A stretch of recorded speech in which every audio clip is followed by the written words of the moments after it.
सर्वविस्वन्यस्तपादपद्मायते वामहस्तालोलवेदशास्त्रायते ज्ञानसूर्यायते दत्तरूपायते श्रीवेणुगोपालकृष्णाय वन्दनम्।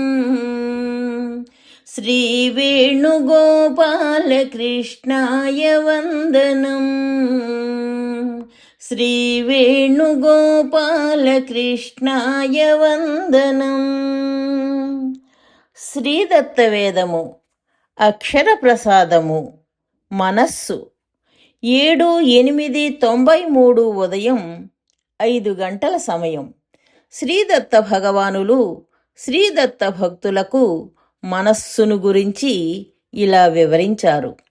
మనస్సు చాలా ప్రధానమైనది. దాని వృత్తులు అనబడే క్రియలను నిరోధిస్తే వాక్కు, శరీరాలు దానిని అనుసరించే నియమింపబడతాయి. మనస్సు సంసార విషయాలను సదా ఆలోచించి చింతించుట అనేక జన్మల నుండి వచ్చిన అలవాటు. ఎంతో కాలము నుండి మద్యాన్ని తాగే అలవాటు కలవాడు మద్యాన్ని తాగుట మానటం చేయలేనట్లు మనస్సుని నిగ్రహించడం కష్టము. సదా ఆలోచన చేయుటయే దాని చంచలత్వము. సంసారము కన్నా ఎంతో రుచికరమైన భగవద్విషయములను ఆలోచించునట్లు చేయుము.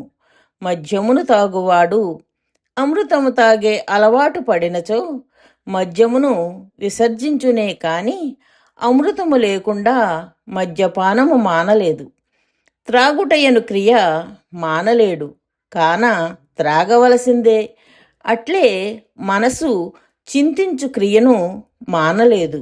మరియు మద్యమును వదలవలయునన్న దానికన్నా రుచికరమైన పానీయమును రుచి చూచిన మద్యమును మానునే కాని దానికన్నా తక్కువైనది ఇచ్చిన మద్యమును మానలేడు.